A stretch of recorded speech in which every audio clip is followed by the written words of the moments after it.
This is the Horse Radio Network. This is episode 774 of Horse Tip Daily. A different horse tip, a different equine topic, a different equestrian expert every day. Horse Tip Daily brings the world of equine knowledge to you, one day at a time. Today's tip is brought to you by EquestrianCollections.com.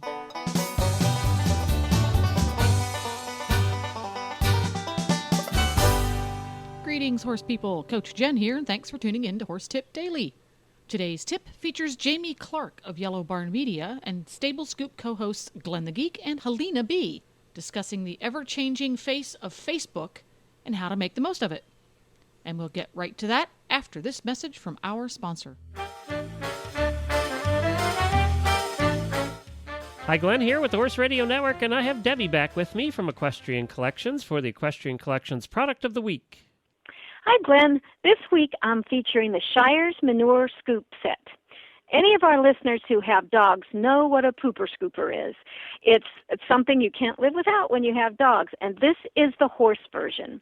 What this is it's a big pooper scoop, and it's got the piece that you rake it up has rakes on one side, so that when in the arena you use it to just rake up poop in the arena after you've been having a lesson. Scoops it up perfectly. Or you can use it in your trailer or your aisle by turning that scoop around the thing that you push the poop with, and it's flat on the other side, so you can push the poop up off of a flat surface, which is a big pain if you're only using a pitchfork. It's only big enough for one pile of poop, so you leave it in your arena, or you leave it in your aisle, or you leave it in your trailer, and you just can pick it up as you go. And it just helps keep your aisle very clean, and it helps make it a lot easier to pick up your arena. I just got one 2 weeks ago and love it. And the little things, it stands up so things don't fall around. It's really, really great. You should look at it on the site so you can see what I'm talking about. It's the Shires Manure Scoop Set. That's one of those products that you wonder why nobody had invented it before. Well, exactly. When I saw it, because I have been in dogs for years, and I said, oh my goodness, that's great. Instead of a doggy scooper, it's a horsey scooper. That's right. And it comes in pretty colors, too. Scooper. Comes in pretty colors.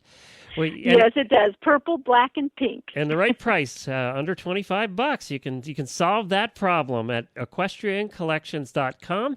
Just search for Manure Scoop, Shires Manure Scoop.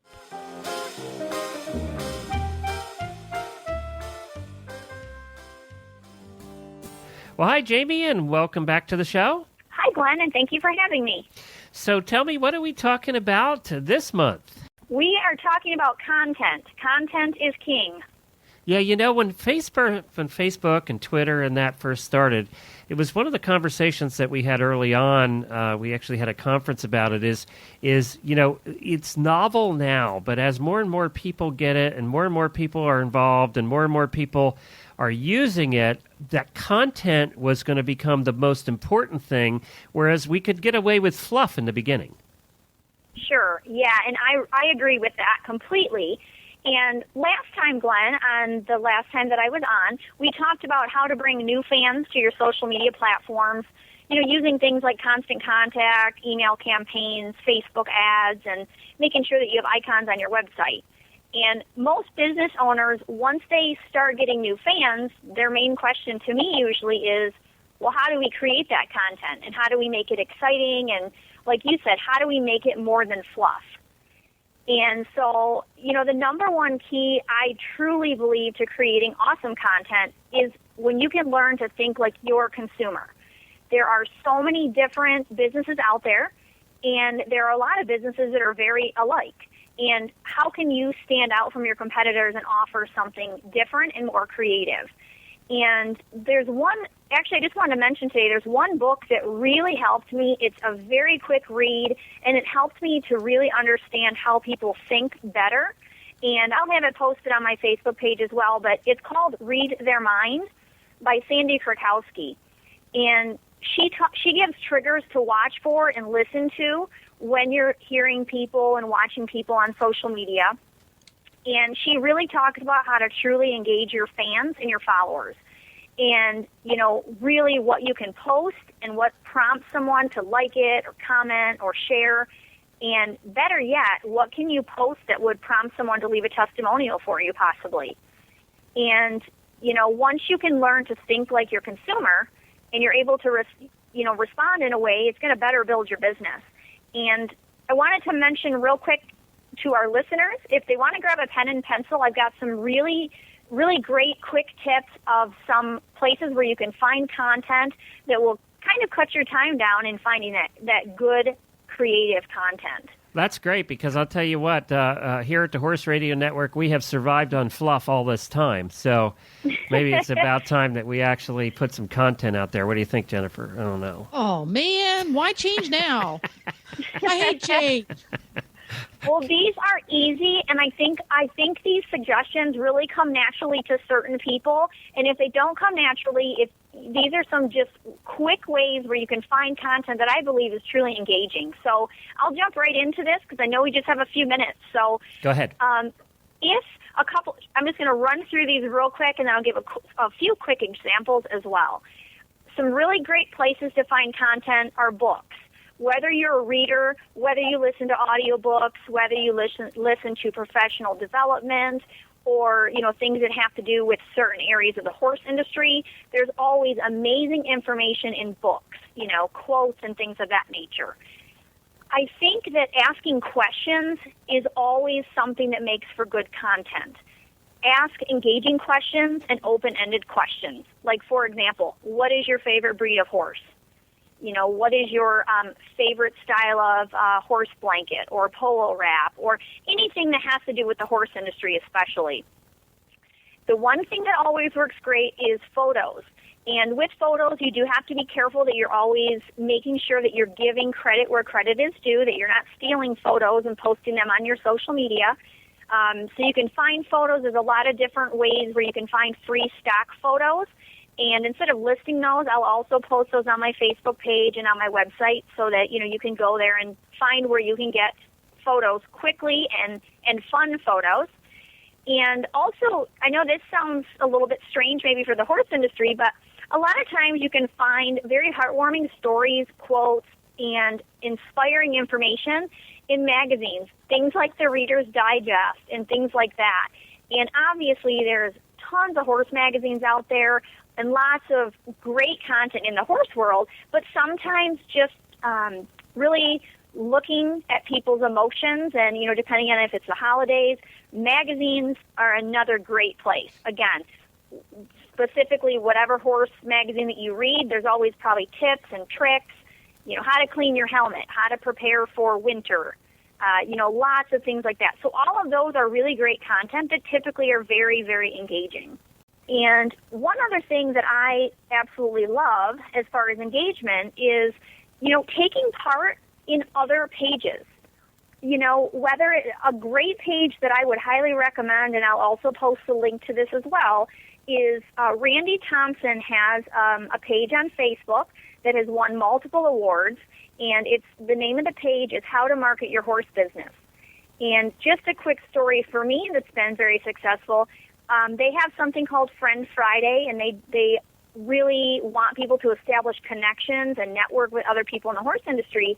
And I've actually, by commenting and liking and just being an active part of that page as a business owner and a horse lover, I have actually received in the last 6 months 2 clients that just looked at me and said, we like the way you write. We want you to help us with our social media. So as far as content, taking part in other people's pages as well works fantastic. Any success stories that you have for your business, people love hearing those. Share with us, like for the Horse Radio Network, how are you connecting businesses and inspiring business owners and horse owners? Give us some success stories. We love that stuff. And, of course, if you have press releases or other important information about your business, I think that's good. People want to keep up to date with what you're doing in your business as well. there's no change from when we used to, in sales before the internet and before Facebook and all of that.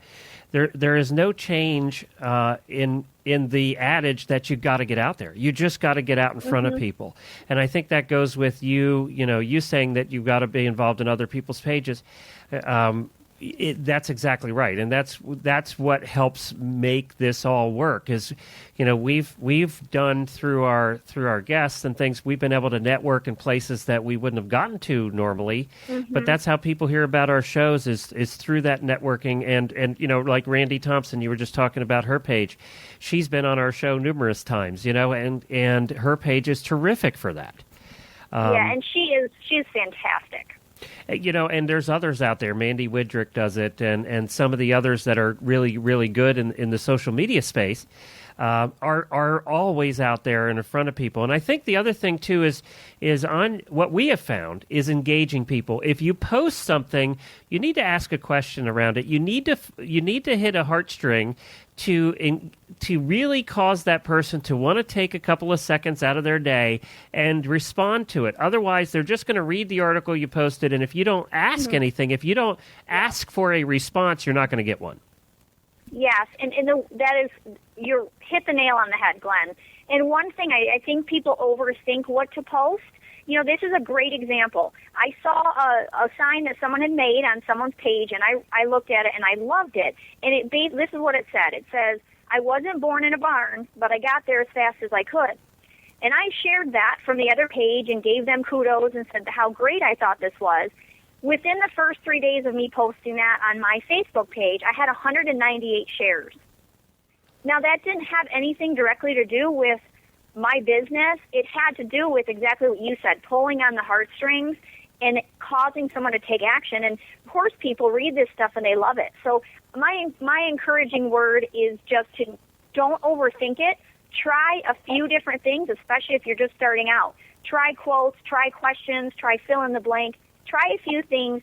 See what works over the course of your first 90 days or your 90 days of trying different things. See what works, see what your customers like, and continue to do that. Very good. Well, thank you so much for joining us again this month. We appreciate it, and we'll have you back again next month. And, of course, it's yellowbarnmedia.com, and people can reach you through the website there? Yes, they can. Thank you so much, Glenn and Jennifer, for having me on the show today. Yellow Barn Media at yellowbarnmedia.com. Well, we thank Jamie for joining us here every month to talk about social media. It has become so much a part of everybody's life. If you have a barn, if you run a stable, if you do training or anything, if you're involved in competition, you're living on social media now. Absolutely. I book guests via social media sometimes nowadays. As a matter of fact, that has made our job a lot easier since when we started 3 years ago. Booking guests, you had to find contact information, and if it wasn't on their website, it was tough. And now that has made it so much easier with people on Facebook. Well, it's many, many people involved in the horse industry, particularly riders and trainers. Because a website requires some expert somewhere to keep it up to date, it's a lot surf to find up-to-date contact information and up-to-date what you're up to, and for that matter, find them at all on their Facebook pages than it is their websites. You can surf for hours trying to find somebody's website, and if it's not properly set up and maintained, you're just not going to find it. But you just type their name in, and usually you can find them on Facebook. Yeah, and it just has made our job so much easier. So thank you, Facebook and Twitter. Yeah. Twitter, too. Twitter, too, yeah. And that's a wrap. To listen to more business tips, you can go to horsetipdaily.com and go to the experts drop-down menu on the left. We have experts and topics. If you love listening to Stable Scoop, you can go over there every week to stablescoop.com for great interviews with fascinating folks from throughout the horse universe. And don't forget to support our sponsors here on Horse Tip Daily because they make these podcasts possible. Today's podcast has been brought to you by EquestrianCollections.com. Please stop by the Horse Tip Daily Facebook page and let us know what you think of the tips you hear on the show. It's also a great place to tell us about topics you'd like to hear us cover on the show. You can subscribe to all the great shows on the Horse Radio Network through iTunes or Zune and get your horse podcasts automatically downloaded to your iPod, Zune, or MP3 player. You can also listen to the shows right on Facebook. The player's right there every day. I'll be back again tomorrow with another new expert and a different horse tip. Until then, go ride your horse. The Horse Radio Network and the Horse Radio Network hosts are not responsible for statements of guests or their opinions. Use your own judgment when listening to the tips provided by the experts on Horse Tip Daily.